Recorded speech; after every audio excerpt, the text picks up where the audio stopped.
Now a swearing-in ceremony for members of the Congressional Black Caucus. The ceremony took place today in the Great Hall of the Library of Congress. California Congresswoman Maxine Waters, comedian Bill Cosby, and others spoke at this hour-long event.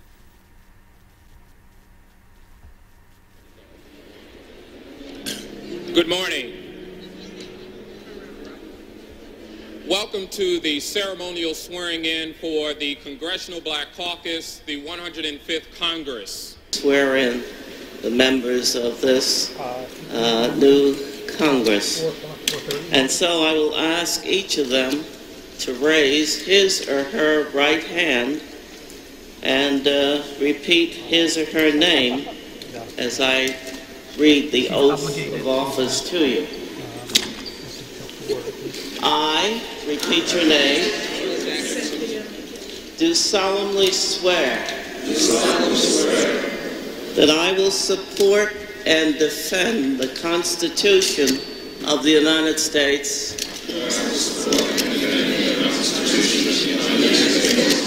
against all enemies, foreign and domestic,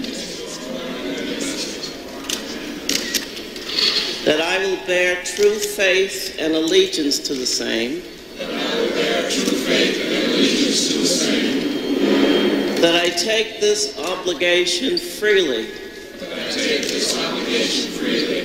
without any mental reservation or purpose of evasion, and that I will well and faithfully discharge the duties of the office on which I am about to enter. So help me God. Congratulations.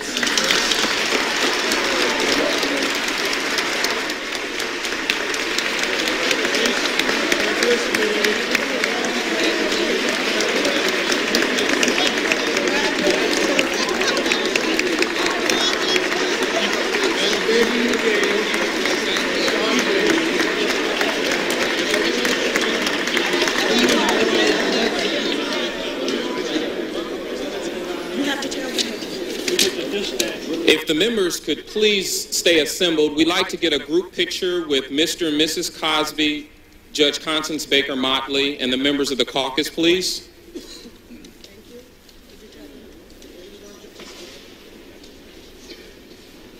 I didn't raise my hand.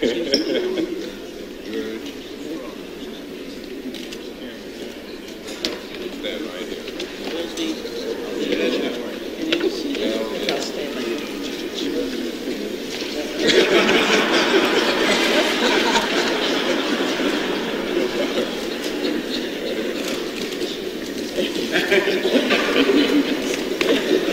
Thank you.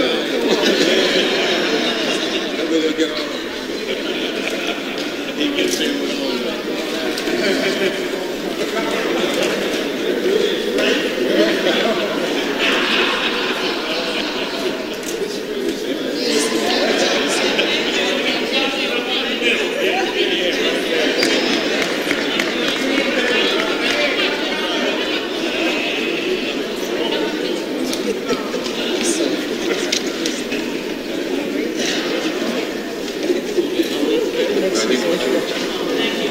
It is my pleasure to introduce to you two special human beings this morning.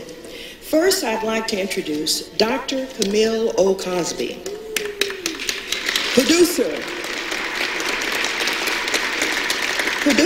and philanthropist. Camille O. Cosby has dedicated the last 2 years to bringing to the American public projects that advance an appreciation of our rich and diverse cultures. Dr. Cosby and producer Judith Rutherford James recently completed the Broadway run of Having Our Say, where the play received 3 Tony nominations.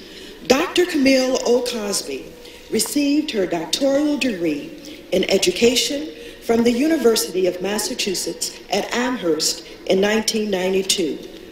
Dr. Cosby, mother, wife, is a shining example of goodness, kindness, and humanitarianism. I am pleased and proud to count her among my friends. Please welcome Dr. Camille O. Cosby.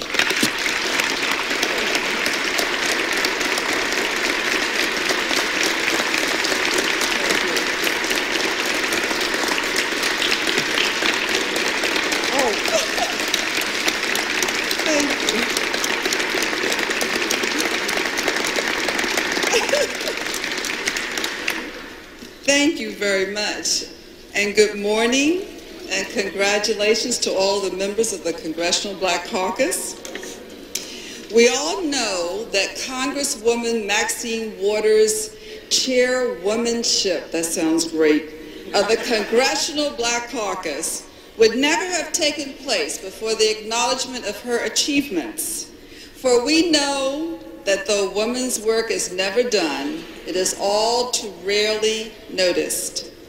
But I think we'll also agree that it is really quite difficult not to notice and to appreciate what good results and attention that this woman, this focused package of energy, attracts. My personal experience with Maxine's help with those in need, for those in need, gives me great hope for the future efforts of the caucus under her leadership. I want to tell you a true story. During his second presidential campaign, Reverend Jesse Jackson came through New York City as only the Reverend can. Oh, there he is. He had picked up Maxine en route to my home, but then Reverend Jackson decided that the place for us to be was not in my home, but in a car, as he headed for the airport to go out of the country, along with sirens and Secret Service agents.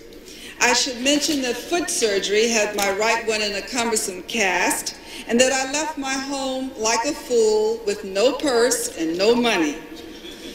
Well, the good feelings and conversation in the car about the toughness of the campaign, necessary strategies, racist presumptions, and the historical requirements and symbolism of his campaign kept us engrossed, talking across back and forth all the way to the airport. Upon arrival, it occurs to Maxine and me that since we were not going on the plane, there was this small problem that neither Jesse nor the Secret Service agents nor we had thought about. Namely, how were we getting back to the city? Because when Jesse boarded the plane, everyone disappeared within seconds. Fans, friends, reporters, and most important, the Secret Service agents whose car Maxine and I had ridden in with Jesse. Maxine and I, now all alone and stranded, learned quite quickly as she rummaged through her pocketbook that there was a money problem. Lipsticks, address books, notepads, old tissues, mirrors, etc., were all removed. And indeed, money was found. But $2 wouldn't do it, even if they were Maxine's. Two usually resourceful African-American women were standing here alone, pondering how in the world we were going to get back to the city, when out of who knows where, because this room was empty, emerges Al Sharpton Jr., who had obviously been observing our cast-footed, no-money dilemma. Let me tell you, $30 never looked so good. The 30 he so generously pulled out of his pocket and gave to me to help us get out of this airport. And I must make a public confession that I have not repaid this man to this day. Now, there's a moral in all of this for members of the caucus, and it is not to rely on Maxine's magic in attracting support by virtue of her smartness and, equally as important, her moral force. And if any choose to examine the sources of her strength, her authority, her determination, they need they need look no further than Ambassador Sidney Williams, who is her cheerleader and her husband, and the large and loving family whose struggles honed in childhood her sense of fairness, purpose, and generosity of spirit. In the fullest meaning, her constituents and those fortunate enough to have crossed her path and to have been embraced by her have become members of the extended family she represents. Let me not miss this opportunity to say to our representatives in the Congressional Black Caucus that Maxine's magic has its clear limitations. For leadership implies fellowship, and that means a relative degree of cooperation, a lessening of ego-ness, and an acceptance, thank you, of the vision and force of this remarkable woman. Her moral force will attract attention to issues, especially increasing support to the 54% of African American children in poverty as compared to the Latino and 44% of the Latino and Hispanic children in poverty, and the 16% of the non-Hispanic and Latino white children in poverty. We can show the nation that politics can become more than a four-letter word, and that we have made the word a verb rather than a noun, for the doing is ultimately the deed. Maxine showed me and will show you that $2 won't do it. Thank you and congratulations to Chairwoman Maxine Waters.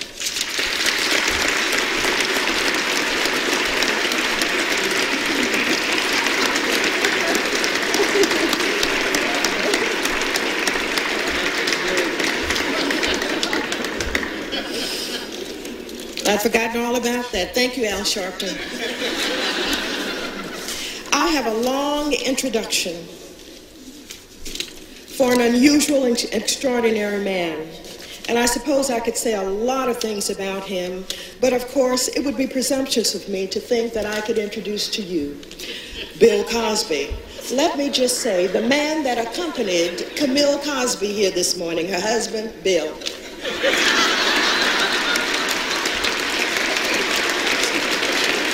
Sit down, sit down. No, sit down. It's already started. Sit down. No, this war has already started. It started. I didn't look at my wife's speech, but this stuff has started.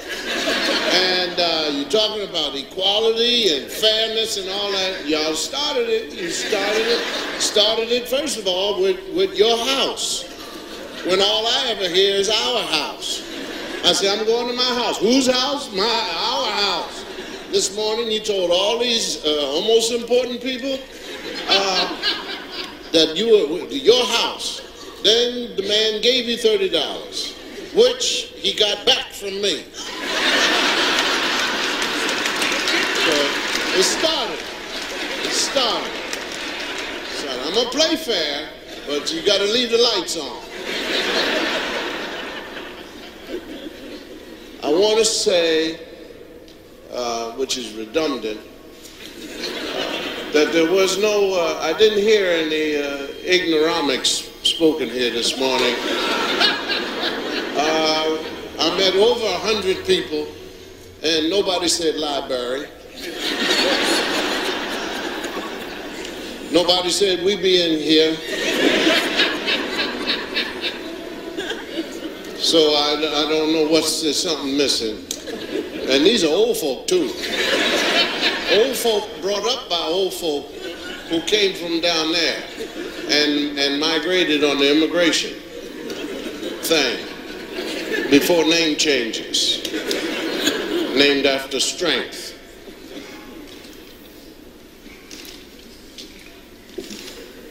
David Dinkins told the story at my house one time, and I became very, very upset and angry because it's his story, and I want this to be my story because it's a wonderful story.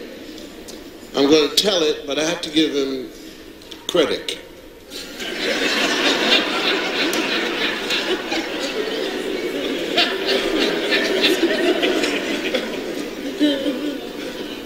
will tell it like it's mine. I was a young boy, and on Sunday morning we have to go down to Granddad Cosby's house to pray. In Philadelphia there was a blue law, but there was also Quaker law and religious laws that said that nobody could cook past midnight going into Sunday morning. And so my maternal grandmother and her daughters all cooked. It was a traditional breakfast in this Cosby house, which is 2 blocks away from the house my mother and father lived in, and made me stay with them. And it was fried chicken, gravy, and biscuits. And at 6 o'clock in the morning, everybody had to be there. Granddad Cosby came down, and in the living room, everybody went on their knees, and Granddad prayed to God. I was very young, and from my understanding, the teaching that I got was that God knew everything, along with Jesus and Santa Claus.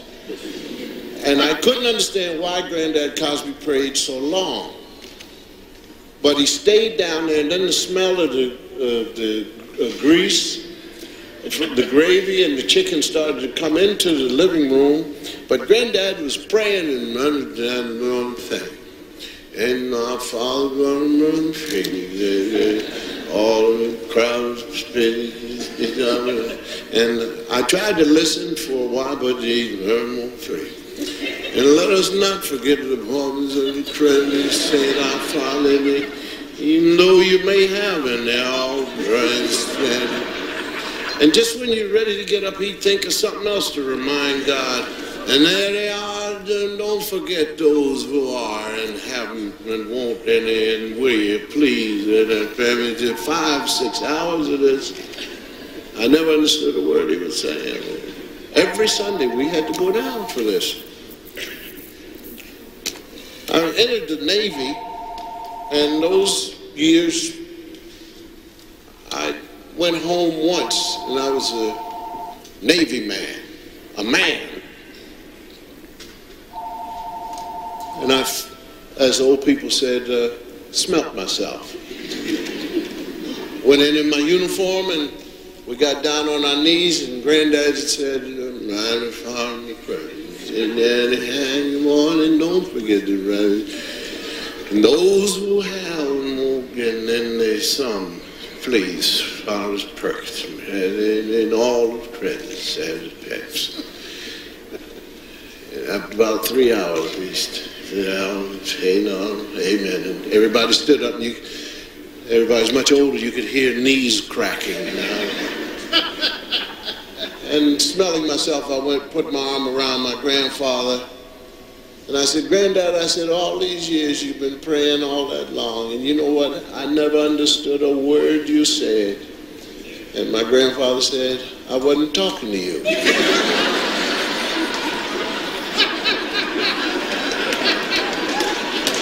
That's David Dinkins' story, but it's mine now. Ebonics. I was at dinner. I'm going to, but since you lost weight, I wish you would take some of the talk with the weight you lost. I was at a dinner, a fundraiser for Morehouse College, and the president at the time was, who was the president? Huh? No, not that one. No. Gloucester. And Gloucester, sitting here, and places full, fundraising people, they had 7 Morehouse graduates come up, and they all talked about what Morehouse meant to them. And as a Philadelphian, I noticed that there was a confusion in the pronunciation of the word. For some of them said Morehouse, And then some of them said Morehouse. So being the smart aleck I am, I got up, and for my speech I said, I wish somebody would explain to me, please, what is the difference between Morehouse and Morehouse? And Gloucester, in amount of time, said, the ones that already have jobs say Morehouse.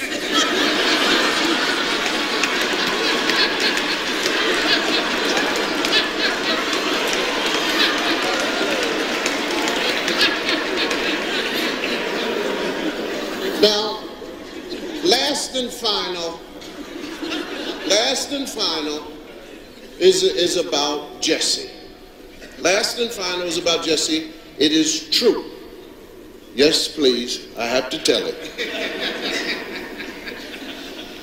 Because Reverend Jackson was running seriously to become the President of the United States. Serious business. First time ever the button was pushed and electricity went with it.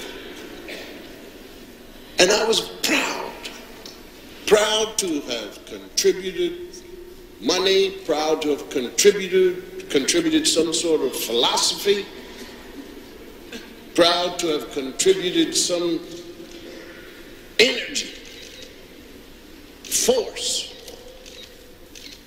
Also, Jesse and his popularity, this stuff is real.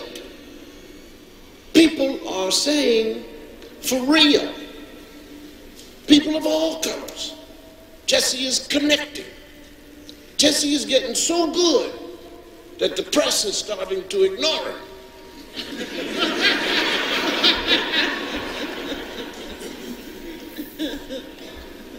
And we were doing a fundraiser in the library in Chicago.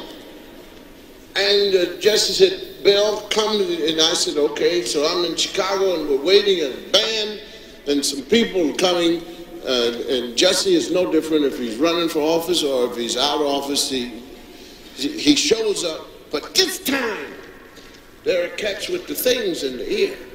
They've come before. They got the thing in the ear. Guy come up, and he's looking around. It's about 10 of them. I said, boy, this stuff is real, because they're there, and Jesse's not there yet. And these cats are looking under things, you know, going all around. I said, boy, this is bad, Jay. And Jesse was staying out in the projects. He was staying with people in the projects, eating project food and stuff. And so, finally, and the word, he's coming. Jesse is coming. Where? Jesse is coming. People, Jesse's coming. Said, well, I thought he lived here. She said, no, he's coming. He's coming. This is about 35 minutes of this, man. Said, Jesse's coming. I said, man, Jesse, come on, boy. The guy came up to me and said, Mr. Cosby? I said, yes. The Reverend would like to see you. So I said, where is he? He's down there. Just go down. I can't leave here. We have to go see it, man. You know, I passed 9 of these cats, man. Bill Cosby. It's the library. There are aisles of books. And I go back to about the 7th aisle, and there is Jesse. Suit, red tie, standing there pointing at a book, alone.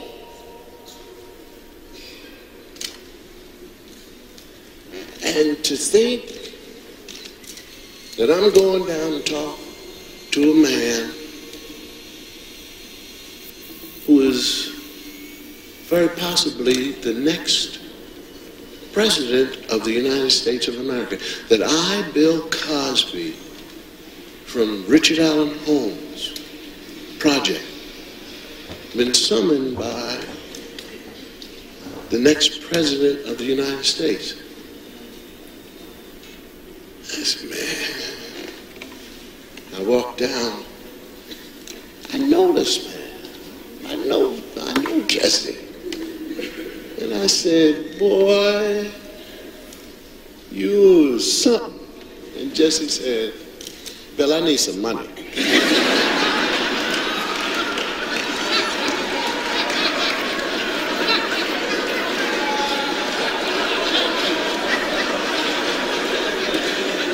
I said, what? Bill, give me some money. I ain't got no money. I've been around the projects eating all these biscuits and these fried foods. Bill, give me some money so I can just have something to walk around with. I have no money at all. I said, is this the way George Bush talks to the president of Exxon? What is wrong with you? God came down. You ask me that, Bill, look, I'm serious now. You give me, come on, stop all that. This ain't no joke. Give me some damn money.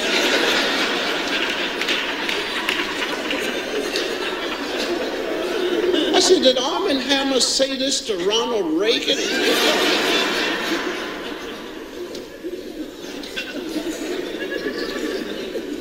I'm finished.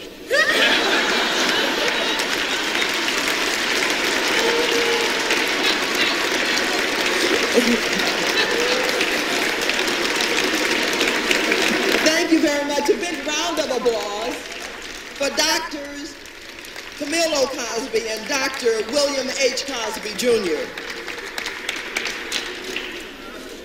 To Dr. William H. Cosby, Jr., not to be upstaged by Jesse Jackson. Why do you think we asked you here today? We all want some money.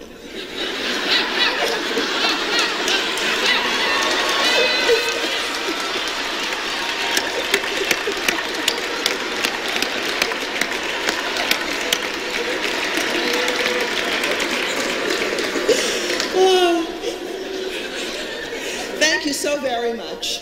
Before we end the program, I would really like to pay special attention to some people in the audience. First of all, Dr. Camille Cosby did mention that my husband is here, and I would like very much to thank him always and to introduce my husband, Ambassador Sidney Williams, Ambassador for the Commonwealth of the Bahamas. I would also like to recognize all of the husbands and wives of members of the Congress. Please stand so that we can just wave to you and say hello and thank you for putting up with all of us. It is important for you to know that Franklin Raines is here from the Office of Management and Budget, formerly with Fannie Mae. Where is he? Please say hello to Frank Raines.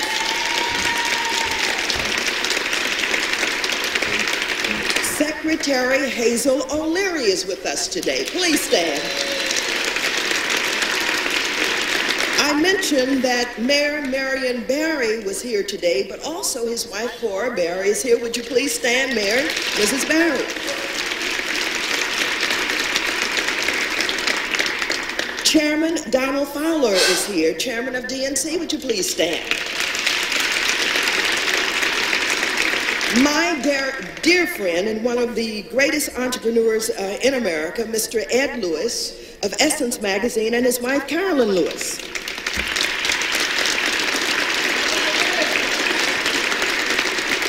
I believe some other members of Congress came in after the introductions. All members who came in after the introduction, would you please stand so that I can recognize you? I know that Congressman John Conyers came in after the introduction. The Vice Chair of the DNC, Lottie Shackelford, is here. And the woman who is Chief of Staff to the First Lady, Maggie Williams, is here. Please stand. And of course, we mentioned that many of our civil rights leaders are here, but we dare not allow this program to close without introducing Dr. Dorothy Height.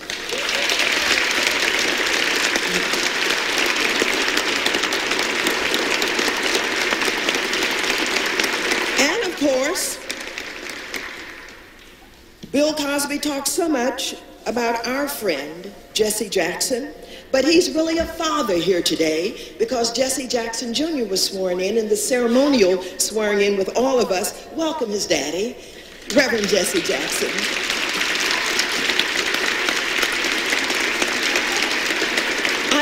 we have some former members of the Congressional Black Caucus who are in attendance today. If they're in the room, would you please stand so that we can recognize you?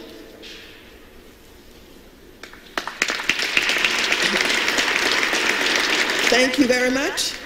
The young man that stood is not a former member. He's reminding me he's my brother, Remus Carr. Thank you.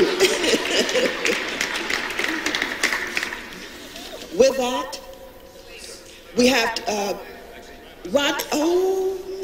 we cannot forget the Secretary Designate for the Transportation Office, a young man that we're all so proud of. Mr. Rodney Slater, would you please stand? Thank you. Before we close the program, I would like to ask Congresswoman Corrine Brown and Congressman Owens to please come forward for a special presentation.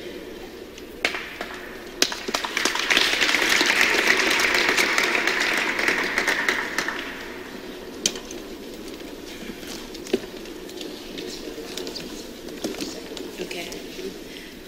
On behalf of the 39 members of the Congressional Black Caucus, I would like to give this token to the Cosbys for all you do for all of the people of this country. Thank you.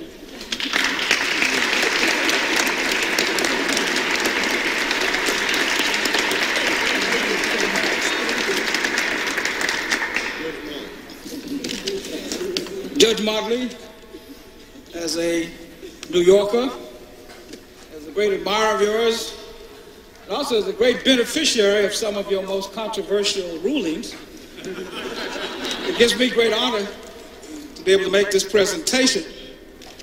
I wish I could address you as Supreme Court Judge Justice Motley.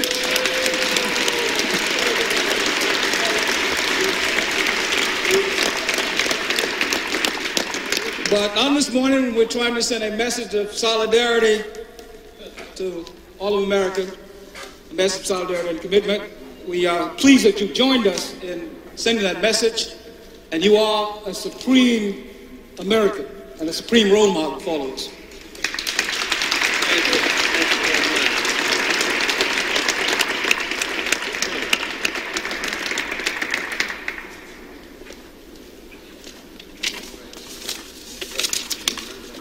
Thank you all for coming to share this most important and special day with us. At this time, I would like to call back to the podium Reverend Dr. Wallace Charles Smith for the benediction. Dr. Cosby asked me, was I going to pray us out of here? And I said yes, and he said, please don't be like my grandfather. Let us look to the Lord.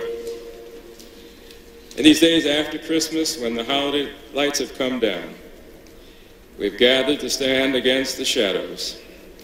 Against the shadows of retrenchment and cutbacks we stand. Against the shadows and shade of hatred and bigotry we stand. Against the darkness of oppression and repression we stand. Let these men and women of the Congressional Black Caucus be the lights that hold back the encroachment of the night. It was the prophet Isaiah who said to persons facing darkness in his day, arise and shine, for the light has come. And now we go forward, led by a Congressional Black Caucus that is saying to a nation of shadows, arise and shine, for thy light has come. We go forward now, empowered in the Spirit. Amen.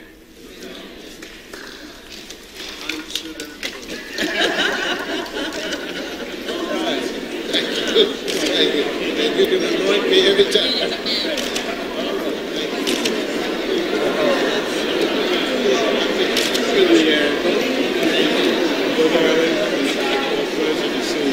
Max.